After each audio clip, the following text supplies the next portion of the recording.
मणिपुर से शुरू हुई थी और अब ये यात्रा मुंबई पहुंच चुकी है। मेरे साथ बातचीत करने के लिए सुरा भास्कर जी हैं। सुरा जी, आप पिछली यात्रा में भी थी, भारत जोड़ो न्याय यात्रा और भारत जोड़ो न्याय यात्रा में भी शामिल हुई हैं। आपने इस यात्रा को कैसे देखा?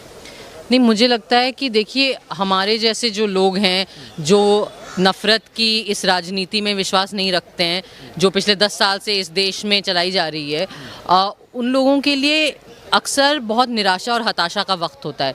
तो मुझे लगता है कि राहुल गांधी जी ने ये भारत जोड़ो न्याय यात्रा, दोनों, जो न्याय यात्रा थी और जो जो ओरिजिनल यात्रा थी एंड देन न्याय यात्रा, दोनों एक बहुत ही इंस्पायरिंग और उम्मीद जगाने वाला प्रयत्न है।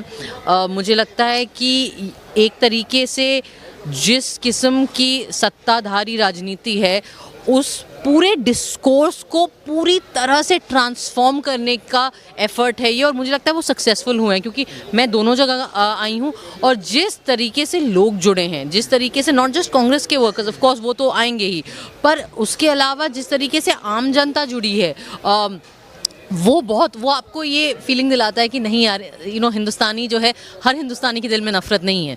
कुछ ऐसे लोग हैं जो अपॉर्चुनिस्टिक हैं या जो अपना एजेंडा चला रहे हैं, लेकिन आम हिंदुस्तानी जो है वो बंधुत्व में विश्वास रखता है, दोस्ती में विश्वास रखता है, आपसी सौहार्द में विश्वास रखता है। तो ये बहुत इंस्पायरिंग है। और सबसे ज़रूरी चीज़, और मैं इसमें एक ये बोलना चाहती हूँ कि गांधी जी की पॉलिटिक्स इतनी सक्सेसफुल क्यों थी? क्योंकि गांधी जी ने चाहे वो छोटे छोटे काम करके कि आप ब्रिटिश मेड कपड़े जलाओ, आप मैनचेस्टर गुड्स को त्याग दो, या आप नमक बनाओ, छोटी छोटी चीज़ें करके उन्होंने पूरी जो आम नागरिक है, जो आम हिंदुस्तानी था, जो गरीब हिंदुस्तानी था, किसान था, मजदूर था, उसको भी एक मौका दिया देश के आंदोलन में जुड़ने के लिए। आई थिंक इतने सालों बाद इस बार हम एक ऐसा ट्रांसफॉर्मेटिव पॉलिटिक्स देख रहे हैं जो इट डजेंट मैटर आप कहाँ के हो, क्या हो, चल तो सब सकते हैं, है ना। Walking for your country, walking for the good of your country is the सबसे बेसिक चीज़ है। So I think that is very transformative. I think after independence this is the next time I have seen such an effort जहाँ आम इंसान भी जुड़ सकता है एक लार्जर देश को बचाने के कॉज के लिए। सवाल ये है कि आज़ादी के इतने कम समय बाद कांग्रेस थी, सब ठीक चल रहा था, बीजेपी आई, 10 सालों में इस तरह से हालात हो गए कि राहुल जी को सड़कों पे निकलना पड़ा, जनता को सड़कों पे निकलना पड़ा न्याय मांगने के लिए, क्योंकि सभी वर्ग के साथ अन्याय हो रहा है। नहीं, वो तो बिल्कुल सही बात है कि बिल्कुल 10 साल में इन्होंने जो वो कहते हैं ना यार, काम बनाने में टाइम लगता है, काम बिगाड़ना बहुत आसान होता है। तो 10 साल में जिस तरीके से इन्होंने देश को अलग अलग हर लेवल पे बिगाड़ा है, वो ऑब्वियसली बहुत दुख की बात है। लेकिन आई होप कि ये वेकअप कॉल हो लोगों के लिए। एंड मैं ज़रूर ये कहना चाहूँगी कि आई थिंक फाइनली हमने एक ऐसा लीडर देखा है जो अपने मन की बात नहीं, वो जनता के मन की बात सुनना चाहता है।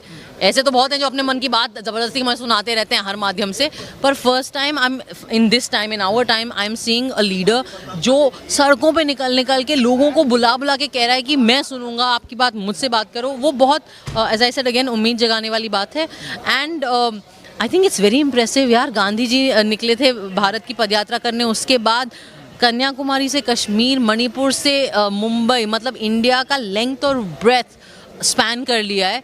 I think that's amazing. Manipur में प्रधानमंत्री मोदी जी को जाना चाहिए। आप खुद महिला हैं और मणिपुर में महिलाओं के साथ जिस तरह की हरकत हुई, बर्बरता हुई, उसके बाद राहुल जी वहाँ पर गए उनके न्याय के लिए, उनका साथ देने। यार मैं तो वो लोग पूछते रहते हैं ना कि अच्छा देयर इज़ नो अल्टरनेटिव, क्या होगा, कैसा होगा, राहुल सवाल उठाते रहते हैं उन पे।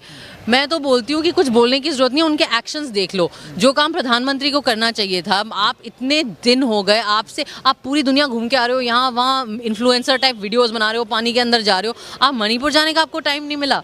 आप that's really that says something, right? तो I mean I think that his actions, Rahul ji's actions speak louder than any words or any kind of तो जनता इससे मजबूत हो रही है, उनको सहारा मिल रहा है किसी ऐसे नेता का जो उनके लिए लड़ रहा है। I think for sure, I think that undoubtedly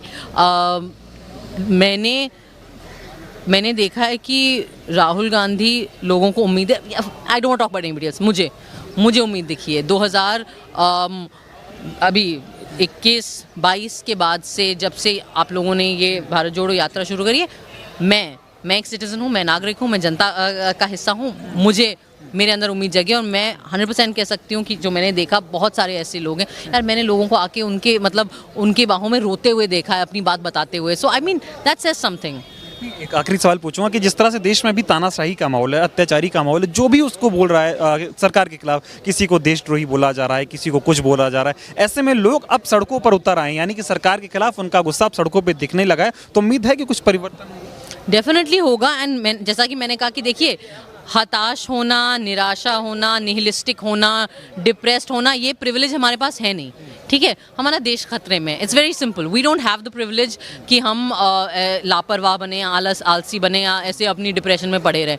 मजबूरी है हमारी उम्मीद, ठीक है, उम्मीद हमारी मजबूरी है और वो उम्मीद छोड़नी नहीं है। और लड़ाई जब तक ये हटते नहीं, तब तक लड़ाई खत्म नहीं, जब तक कहानी खत्म नहीं। एक मैंने बड़ा अच्छा एक सेइंग है कि it's not the end till the fascist don't lose. Alright, so जब तक वो नहीं जाएंगे तब तक द एंड नहीं हुआ है इस फिल्म का, इस कहानी का। हम लड़ते रहेंगे न्याय का हक मिलने। बिल्कुल लड़ेंगे, जीतेंगे। Thank you. तो देखिए, सुरा भास्कर हमारे साथ थी, जिनका ये कहना था कि जिस तरह से देश में अन्याय हो रहा है, अत्याचार हो रहा है, ऐसे में राहुल गांधी सबके न्याय की उम्मीद है, वो लड़ रहे हैं उनके न्याय के लिए, और हर कोई लड़ेगा न्याय का हक